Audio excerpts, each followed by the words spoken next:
Hello everyone, welcome to today's video. It's me and Matthew. We're just going to show you a massive conservatory roof we've got, and it's a Victorian one. This is the conservatory we're dealing with. It's an old Victorian one. It's a massive roof. There's lots of moss on there that we're going to have to get off, give it a clean. It's not see-through glass. They are aware that it leaks, and they've asked me to clean it, and I thought, well, that was the side we were looking at earlier. This is now the front. I mean, you can see how huge this is tall. They're tall doors. The height of them doors is the height of me, basically. And I've got all this up here on the roof. There is lots of moss on the framework. Hiya. Bit of a challenge. Right, my plan of attack for the conservatory roof is I've got my 35-foot water-fed pole. I've put one of these traditional cones in on the end, so I've took out my water-fed pole brush, and I've got a small 6-inch squeegee on here, and I'm using that to basically knock off all the dry moss that's on the conservatory roof, rather than relying on a water-fed pole brush, which will be the micro brush, because that's really small, and then when I get it all wet it's probably going to cling on. But with this hot weather it's helped me.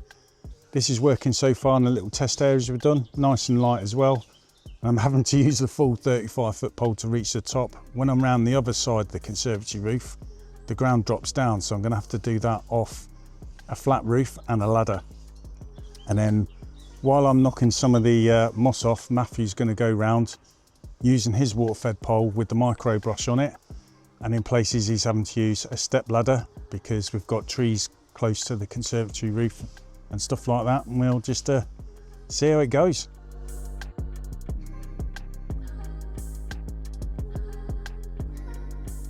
Using a squeegee on my water-fed pole turned out to be a really good idea. You can see it's getting the moss off, no problem at all. And because of the rubber on the squeegee, it was good for the delicate areas, because I didn't want to break the putty off from the windows, because I know it's old, it's going to be a bit delicate.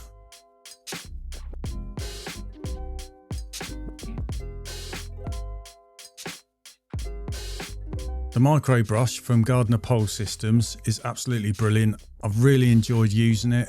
It's great for fascia, soffits and gutters, but it's really good for conservatory roofs as well.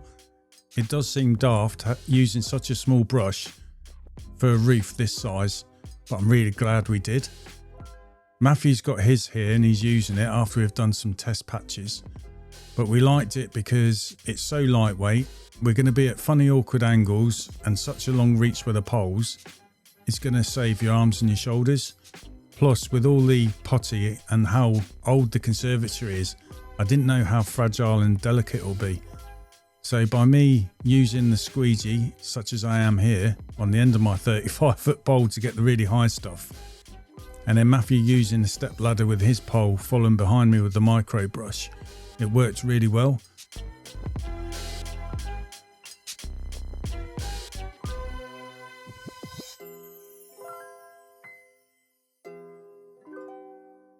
And the reason why I opted for a 6-inch squeegee was simply because it'd be nice and small and lightweight, and it's going to be a bit easier for me to control.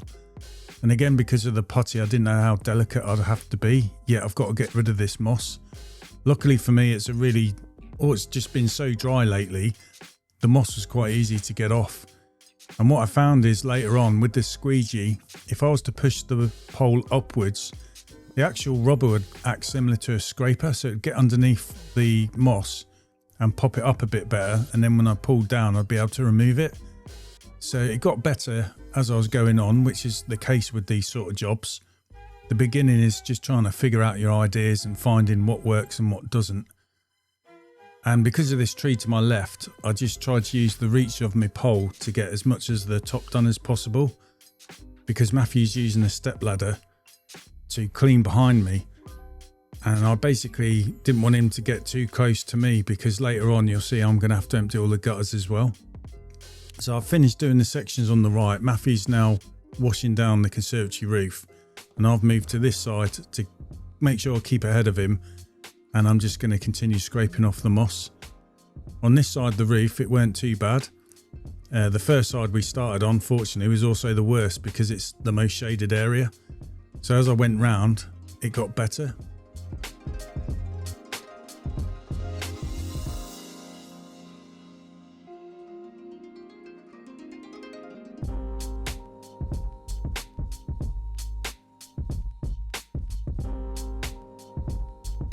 I didn't have my usual gutter clearing kit in the van because we've got other jobs on for today. So I just had to use what I had. So I've got my traditional cleaning bucket, and we used Matthew's as well.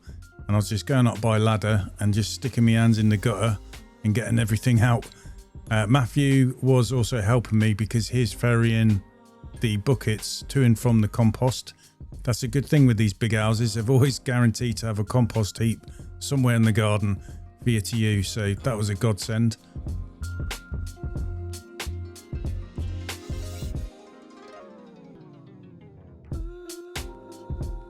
What we found worked best was once I'd got the moss off on a particular side of the roof, it was best to then empty the gutters before they got full of water.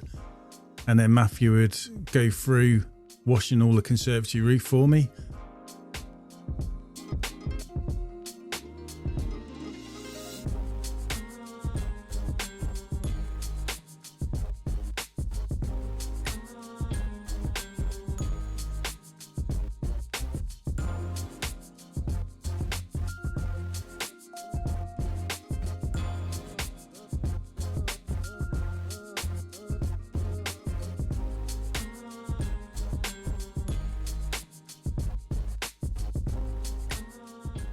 On this side of the conservatory, the garden was actually lower than the opposite side. So it makes reaching the top here really hard because you can't see it very well. So you'll see I've got a flat roof to the left-hand side of the conservatory roof, and I'm going to use that. And then from here, it made seeing the top part of the roof a lot more easier. So I was able to work away a lot better. And it is delicate. It was more problems this side with the putty that was old and coming off. There were some loose bits that you can see on the glass right now. I did tell the customer all about this, and they're happy enough. And I told them as well, we used 250 litres of water from start to finish, and there was not really many leaks. They do get leaks because they've lived here for a while, so they've learnt them. It just depends on the strength of the rain and the wind direction, basically. But I'm really glad we've done it. We succeeded in getting what they asked for, which is basically to get the moss off.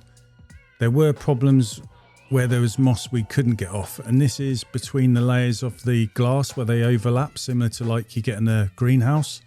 There's moss between there that's growing, and obviously I can't reach them with my brush. So they're completely aware of that, and they're happy with what we've done. And this is the end result, really. So here's a couple of shots of the roof.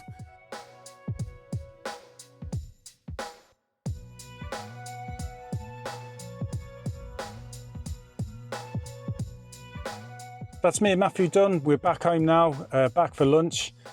The job took a little bit longer than what I would have liked, but it's not too bad. I bracketed between 2.5 to 3 hours, took us 3 hours. And then we had a little bit of chatting with the customer at the end. But the main thing is they're really happy with what we've done. And I suppose it's hard to find someone that will have a go at these things, I suppose. Now, it's not something I specialise in, but I just knew with what I've got, I think I can achieve what the customer was after. And that's what we did. So overall, really happy with that. And I'm sure at some point I'll get to re-clean it, but it should be easy because I've got all the moss off. So I'm back home now, going to have my lunch, and then I'm going to crack on with the rest of my day. Got some normal cleans, but I've also got another job where we're doing the conservatory roof, fascia soffits and gutters, as well as the windows.